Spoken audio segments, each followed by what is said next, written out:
Welcome, fight fans, again to another podcast here for PunchToTheFace.com.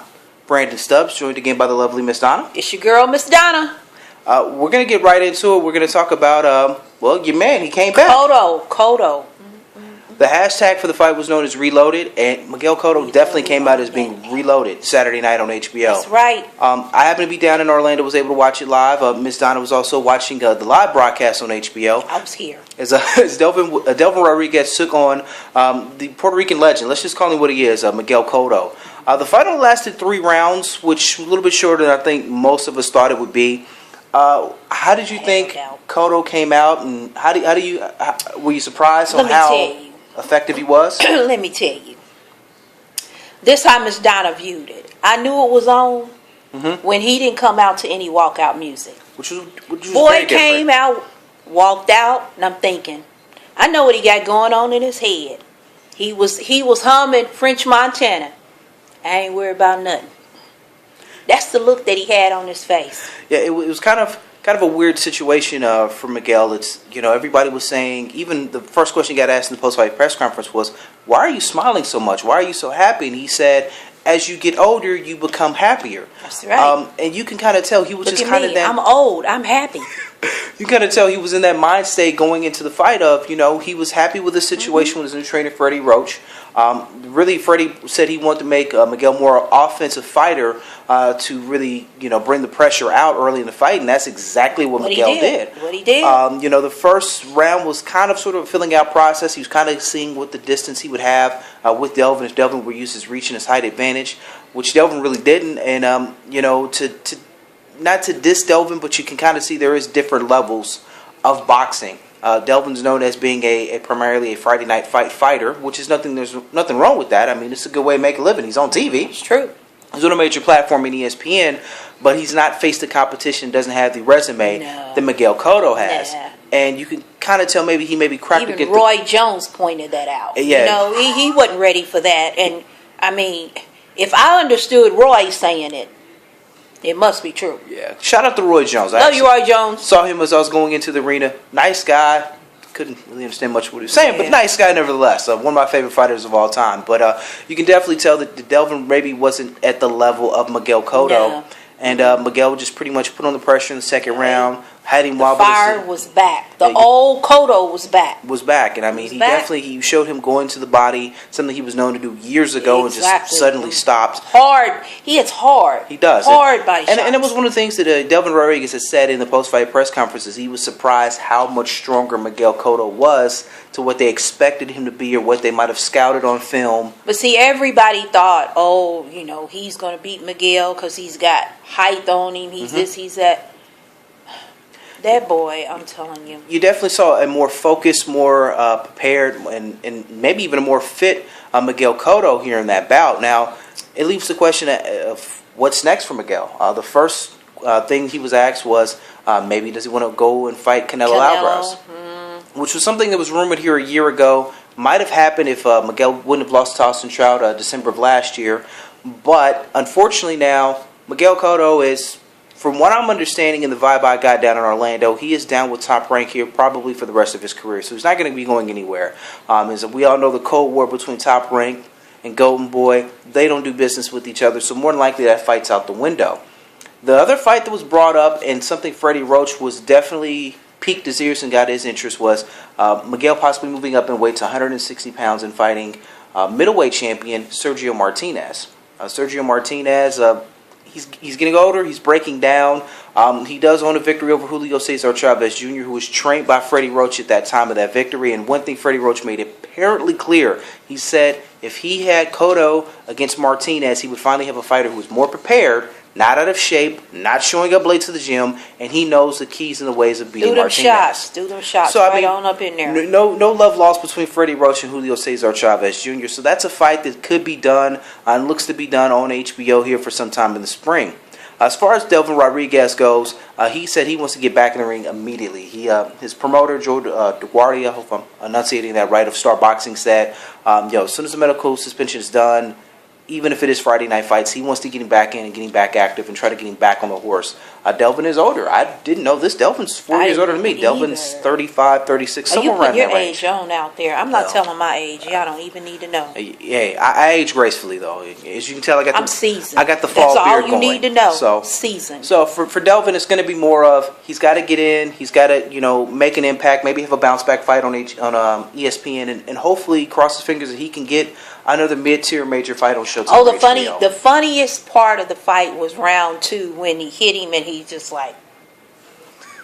I was like, it's just like he looked so stupid standing there like. Wow.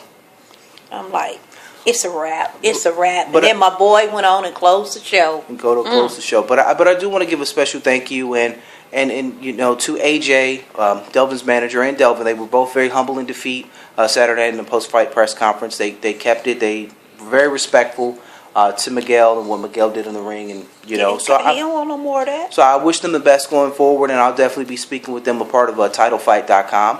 But this week, HBO's back yet again. This week they have one of Donna's favorite fighters, Timothy Bradley, or Tim Bradley, or Timmy, or whatever you want to call him, against Mexican legend, sure ballot first ballot Hall of Famer, and Juan Manuel Marquez. I like him. I got nothing against Juan. What these two men have in common are both victories over Manny Pacquiao, which is one of the selling points that Top Rank is trying to do with the fight. The problem is, Marquez's came as a knockout.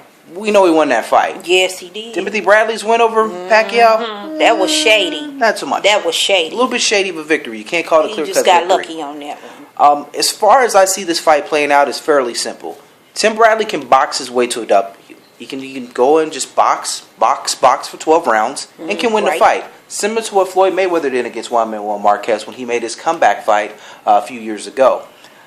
But Timothy Bradley has a rather large ego, along with his rather large That's head. what I was thinking. He got a big ass head. I'm sorry, I hope it ain't no kid. His head is big. Yeah.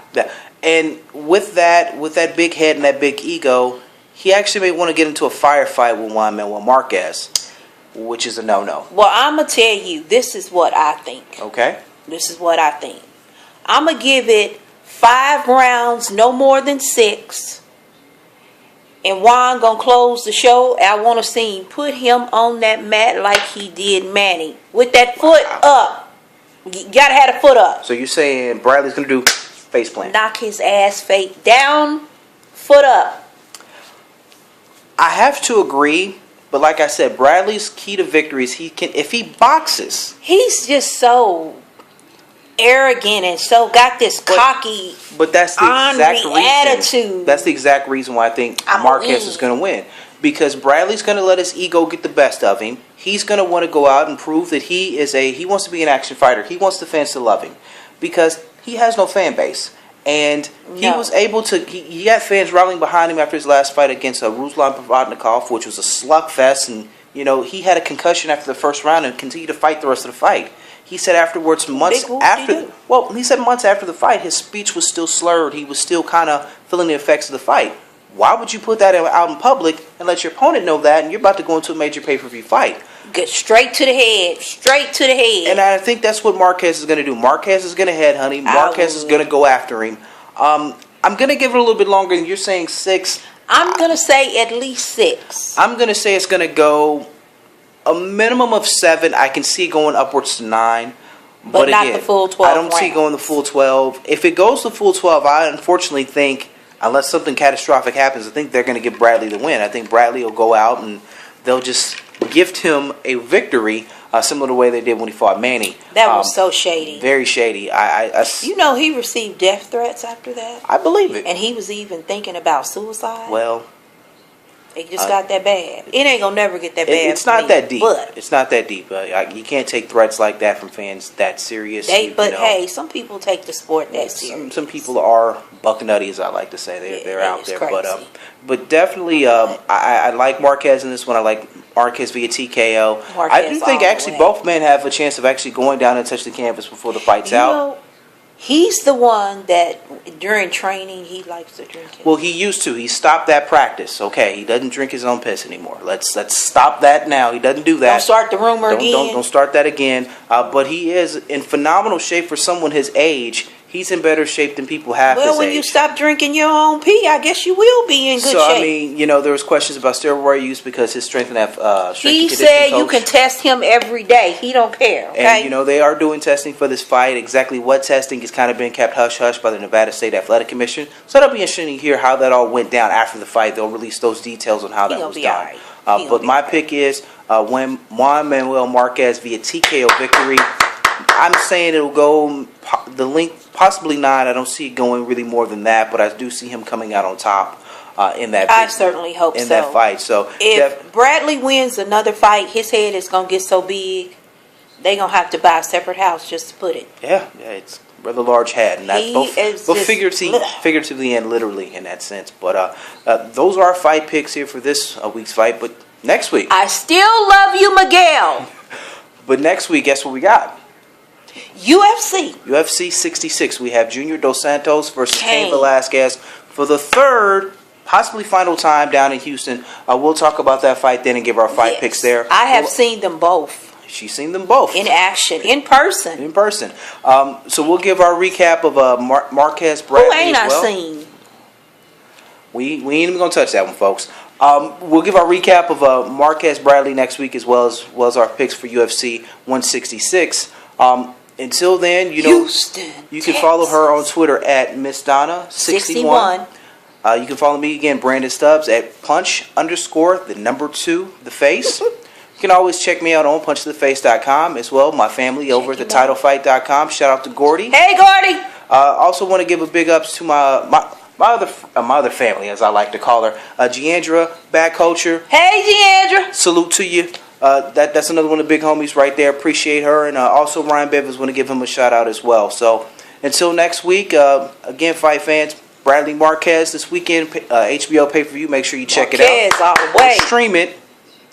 Until then, everybody stay blessed, stay safe, and I'm out. Hey, see you later.